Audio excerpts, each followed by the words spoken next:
Pushback from Washington Wednesday over the latest troubling developments involving U.S. basketball star Brittney Griner, who's being transferred from a detention center outside Moscow to an undisclosed Russian penal colony, her legal team confirms.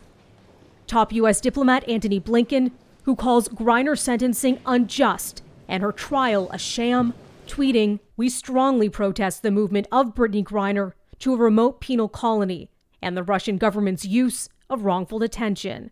I am committed to bringing home Brittney Griner and Paul Whelan as soon as possible." Whelan, a former U.S. Marine, was convicted by Russia of spying and jailed for 16 years in 2020, Washington demanding his release along with Griner's.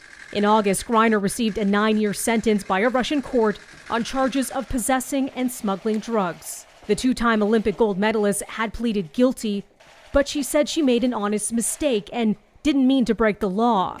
Her appeal later rejected. Russia has been accused of using Griner as a political pawn. Her arrest came just a week before the country began its invasion of Ukraine. Since then, tensions only rising between Russia and the U.S.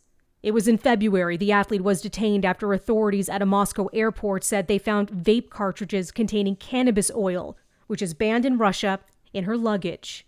So far, attempts by the Biden administration to arrange a prisoner swap with Russia have fizzled. Griner's lawyers say she was moved from a Moscow area jail last week, and it could take some time to learn exactly where the 32-year-old is being moved to. This is not a building with cells. This looks like a strange village, like a Gulag labor camp. This member of Pussy Riot, who was jailed for nearly 2 years for her part in the Russian feminist group's protests, describes the harsh conditions Griner could face in a penal colony. All of that without normal food, without normal medicine system, and without any human rights defense. In a statement, the WNBA says, "We stand with Brittney Griner and will continue to call on all Americans and the global sports community to do the same with even more vigilance.